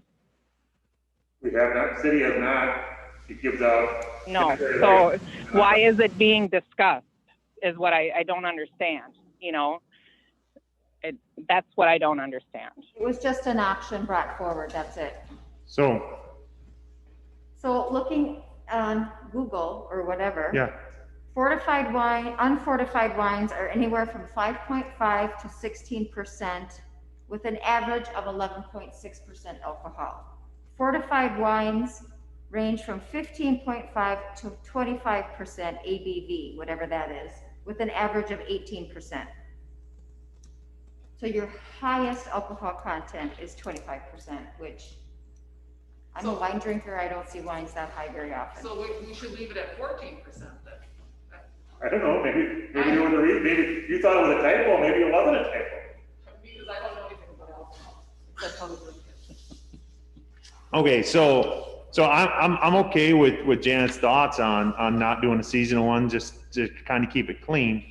And the cleanest thing I think we could do here is just move that to 10%, and then independent of that, have an action of establishing that wine license fee for $1,000, which would be the maximum. And the fee, you can't really probably, this isn't a meeting to set fees, so the fee you probably got to establish at your next meeting. Okay, that's fine. But if we got a consensus, that would be helpful. Yeah, let's move. And this is just for permanent license. This is not affecting temporary license. correct? This would be on somebody coming in, and the only reason I bring it up is because there has been mention of a couple different people coming in and applying for a wine license and what the rules and things were. And it took a while to find the right applications online, and it seems like, based on talking to Allison, that this is the right category where those particular applicants would fall in. And then once that got discussed, it expanded to, how will this affect the roll-in? Can people can people go ahead and start opening things up at the roll-in and all those kind of things? And it seemed to be, depending on how inexpensive you set the licenses, it might be. I mean, Okay. Okay, just to be sure, I But want if you you guys call to- this an own permanent spot, that'd be different, wouldn't it, than just people coming in and Right. Yeah, permanent location. Permanent location. That's still in there, the language permanent location is still in there, Mhm. right? Okay, so this 14%, I'm putting it back to 14%. Okay. Because I didn't know anything about alcohol content, but I think 14% is where we actually want it, which is like, according to you, is like a pretty hefty wine, isn't it? Yeah, plenty. so it's pretty average. Most Which wines is- are 11, probably 11 to 14%. Okay, so it should not be 24% then, because No. then we're getting really up there. That's really pretty strong. Okay, all right. So Okay, I'm excellent. moving that back to 14%. Just going back to these parking lots, would we allow somebody with a catering license to come in and sell in a parking lot? Yes. And the reason I ask that is, and we will never do it, but the fire department has been approached multiple times by a bar in Lesueur who has a catering license to go any place in the state, and that catering license covers serving alcohol, and they've offered the use of that catering license to us.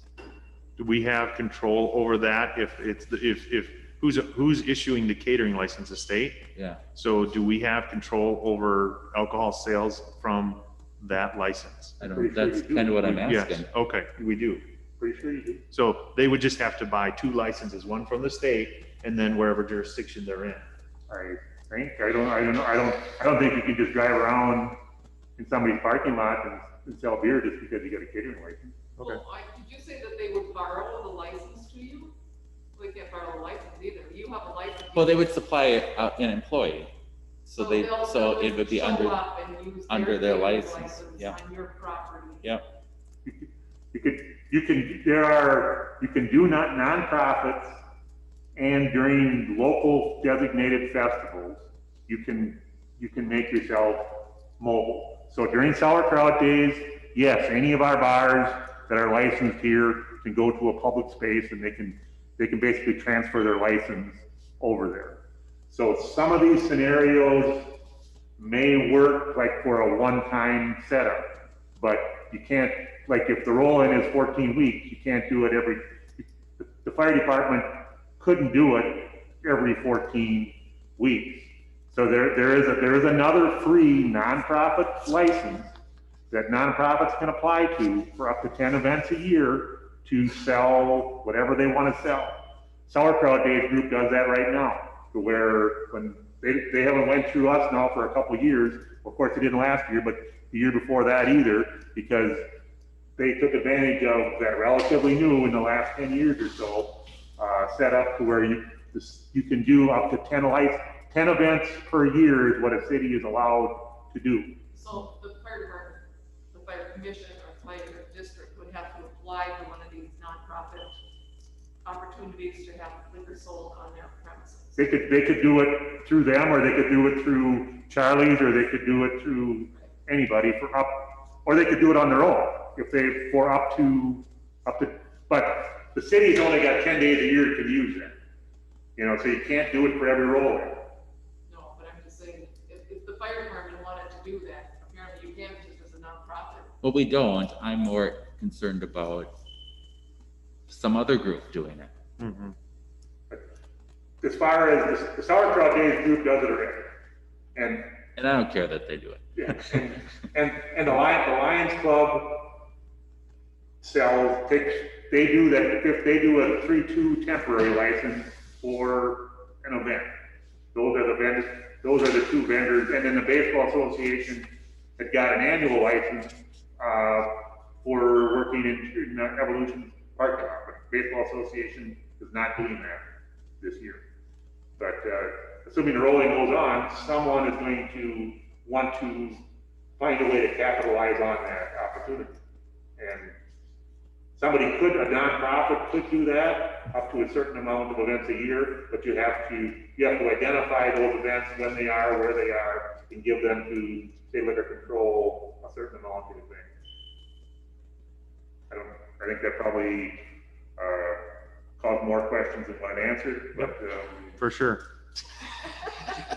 That's okay. That's why, you know, and Janet mentioned it, the 3-2 thing with the current laws and whatever, all the statutes to me are all convoluted because they're not, nobody wants to have 3-2 anymore. Minnesota's the only 3-2, only state left that's got 3-2. And now we got silly laws that still relate to it, and you can't, and most of the time you can't even get it. I mean, so. Okay. Okay, should we move on? Yep. Please. Okay, I'll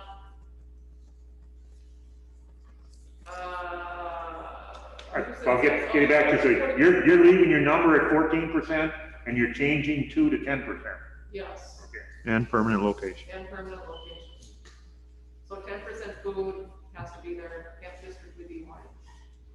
Okay, I think I am at, well, I'm at the top of page 8, the answer to that was yes, 42 was yes, 43 was yes. In other words, I answered yes to changing the reference to the statute, because the statutes had either been repealed or whatever. Okay, then we're at the nuisances offenses at 44. There is a model nuisance ordinance that they have given to you, and you have it. I think Lon ran that off to you for you too. I did compare their nuisance model ordinance to our nuisances, and they cover pretty much everything, almost word for word, that our nuisance ordinance does address. But in addition to that, they have a bunch of other stuff that, you know, maybe we should include. So I guess my feeling is we should maybe adopt their nuisance, their nuisance recommendation for the ordinance. And you know, if you guys take a look at their nuisance stuff in your spare time, which I'm sure you have a lot of, just see if it covers everything you want. And they have under their public nuisances, if you're looking at the one that they have out, under 91.04, under D, as in dog, it says all obnoxious noises in violation of Minnesota rules 7030, as they may be amended from time to time, are hereby incorporated by reference into this code. I think that maybe we should have that about noise violations. And then E, F, and G, again, these are new, they're not included in our ordinance at this time.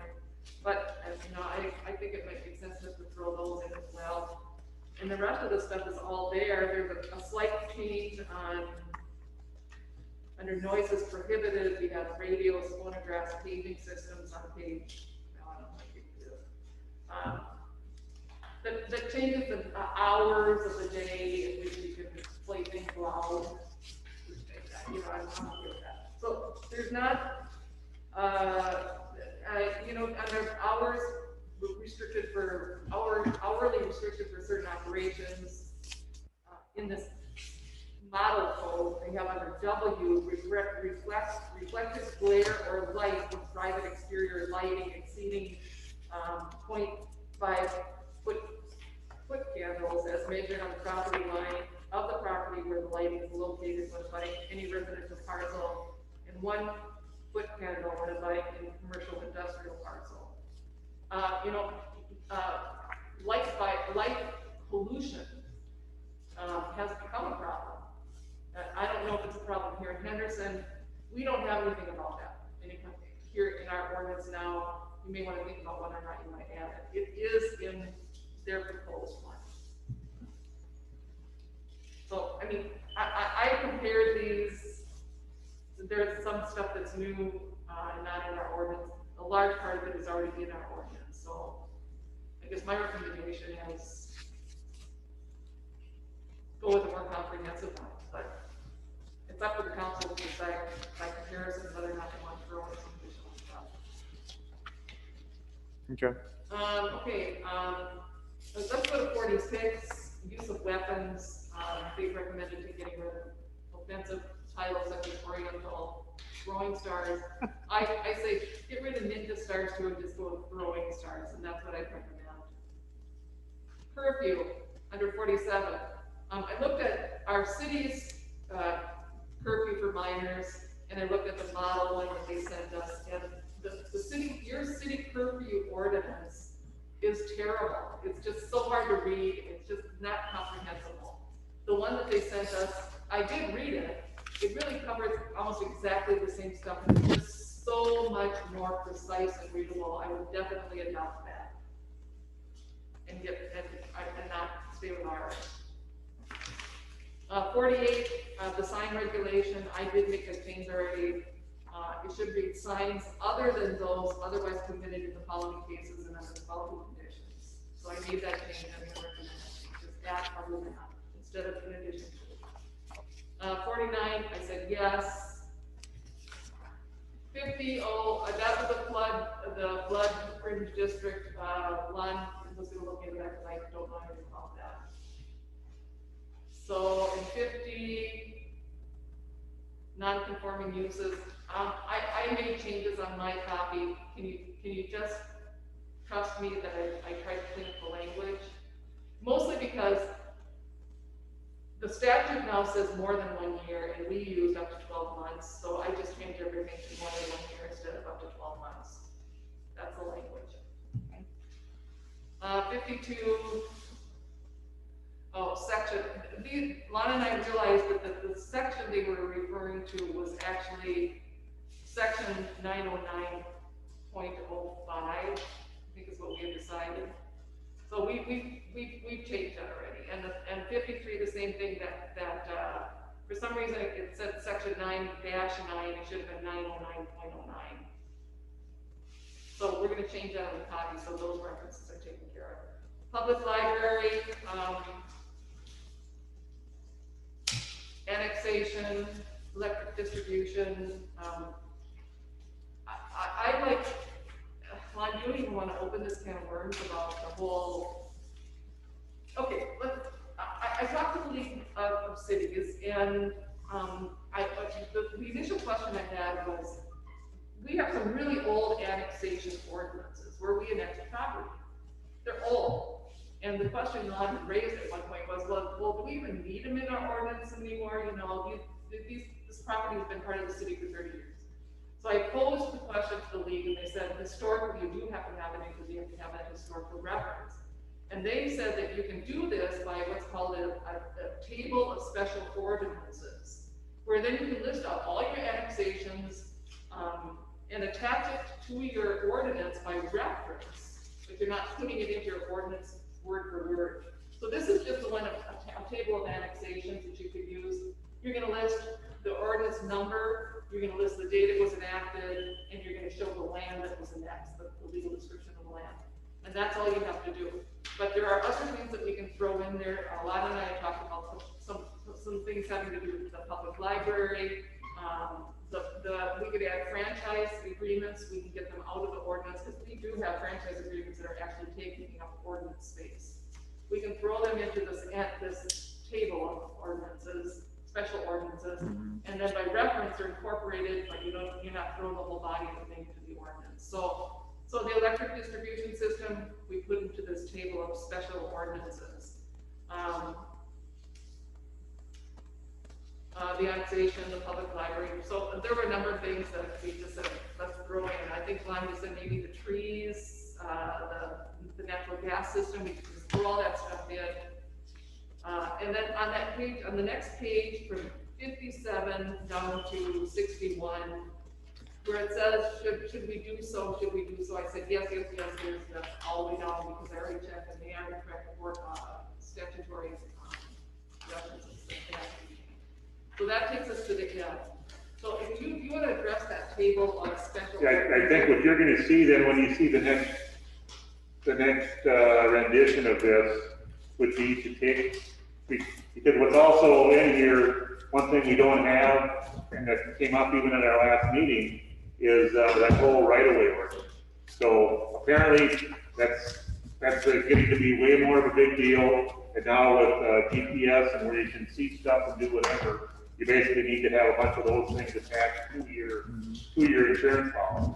So we'd have all of our street vacations, we'd have our franchises, they wouldn't all be part of this 360-page ordinance anymore. They would be part of this appendix or whatever we're calling it, and there would just be links and stuff all on there for those. So I think that's what we're going to work on for the next rendition of how this runs through, if that's okay with everybody. Fine with me. Sure. Yeah, and the only other thing you didn't, that's got a lot of paper in here that you didn't address is that right-of-way thing. And there's like 4 different copies of that in here, so we'll pick out the best, and that won't show up. I think we maybe have to adopt it once. That's going to be a totally new ordinance. We probably have to adopt it and have it as part of the first and second reading, but it'll actually show up in that appendix. Okay. Other than that, I'm done for that. I mean, a lot of work has gone into this so far. Yeah. And there's a lot of work left to try to actually get the historical stuff into these table of special ordinances, because Lon's got the big old book full of all those things that should also go in by reference. Mm-hmm. So. Okay. But I do think it's all, we're at the, I know Allison's gonna be up against the wall with taxes and stuff like that, but I think between now and the 21st meeting, we should have enough information to do that first reading. And, and there's probably a half a dozen things that are, that you guys just went through reviewed that'll be different from the old one, and we'll highlight it again. But we will figure out a way to get that old, or that proposed nuisance ordinance that the codifiers did. We'll figure out a way to get that included in however all this is going to get set up. So I'll call the codifiers again in the next week or so and see what the best way to do all that this is going to be. Okay. So, but I think that's the schedule. Plan on a first meeting on the 21st of April and a second reading on the 19th, and then it would go for publication on the 26th and be official after that. Unless there's some major changes on one of those hearings. And again, I'll lay out there that now you see what we've got here, what we're talking about. If somebody's got some new ordinances that they think we need to get adopted or incorporated, get those ready for introduction to include it here at that April meeting, because I don't think we want to go back. I mean, we're taking out of 350 or 60 pages, we're getting it reduced. I don't think we want to go back and up it again, or go back in and have it renegotiated right there. So. Okay. Anyone else have anything? I'll have I do have this, the thing I handed out. Oh, yeah. I'll try to make it brief. We won't go through it all, but this is at our annual insurance inspection. Some of the stuff we got done, probably only, if you go to the 4th page, status of recommendations, recommend developing a city facility inspection and documentation. We've got the plan put together, we just haven't done it, so hopefully our street superintendent gets back here shortly, and those committee meetings that we had set up, hopefully we can get those going in April and comply with that. Recommend a formalized roof inspection program. That's also part of that setup, so hopefully that happens. And again, this is when you guys are doing your reviews, this is what you're reviewing it under, and kind of why we have to step this up some. Recommend the city review city facilities for ADA accessible. I've got that plan as well, so something else that needs to get done here hopefully by April. We completed the data response, we completed the social media, and now this is one we talked about last year and just decided to keep with your own email address, and that's what's on our city website. And I know Amy just went through this training, but here they recommend council members use city-provided email addresses, inboxes, and city adopt the use of government email addresses, whatever. So if that's something, you know, right now what we're doing on our files or on the website is basically whatever email addresses you provided, your normal email addresses, that's what's on there. And just the difference, they're saying your name at CI Henderson MNUS. The difference between that then really relates to how your social media is set up, how you're corresponding, how whatever, because in theory, anytime right now that I respond to any of you guys via email, that's all public information. But how anybody would know what it is, somebody would have to subpoena the information to get your own personal stuff. So the reason the league, from an insurance standpoint, recommends going this route is basically whoever the city server is, they're the overseer of what's going on. So basically you see all of the email addresses, all the emails and whatever that go on internally for city government purposes. So if we still want to just do it on I know Amy said she would just as soon have one of these CI-Henderson MNUS emails. I don't know about what the rest of you guys think. I kind of agree. I've thought that for a long time. Go for it. I would be in. You said, yeah, you said Yeah. Okay, well then, I'll try to get those put together for the next meeting so that we can have that set up. Disposal, we're doing that right now. Consider adopting a policy. That we've got the website policy done. It's just a matter of nobody other than I really have used uses the website to get information out. Jeff does once in a while on Facebook. Implement a formal process for disabling employee access in case of employee turnover. I guess I'm the only one now that has access, but once I would put the other guys' email addresses and stuff in here, that might change. So we'll get that policy put together. Computer use policy we got. Elected officials, okay, recommend implementing employee and elected officials training on technology, security, data retention, and new policies. They say it's completed. I don't know if there's anything. I did get an email from, I think you're done now, Amy, with. Yep. So they said sometime in April, they were going to offer more training courses and, and whatever. So if that's something that anybody wants to sign up as an individual or a group, I would encourage everybody to do it. And I'll try to keep sending you the links for all of that stuff to get it all taken care of. But you get some kind of notification or something to say you've completed it? Yep. Okay. And then I printed off a certificate. Okay. Okay. So unless somebody's got some other comments on that, equipment tools, Bruce did that, floor mats, yes, fall protection, yes. And the other one that they've got attached here is the fleet, and that's in your email. I didn't print that out. That's their new policy is this fleet management policy. So that's something we're going to have as part of these reviews too in the next month or so. So we've got a lot of policies and a lot of stuff to do, and hopefully we can get this all wrapped up fairly shortly. Hopefully we get some employees back and we can get something done and move forward. Awesome. All right, anything else? I appreciate you guys coming. Thank you. All right, if not, I'll be looking for a motion to adjourn. So moved. Got a motion to second. Second. Got a motion to second. All those in favor say aye. Aye. Opposed, same sign. Fine. Adjourn.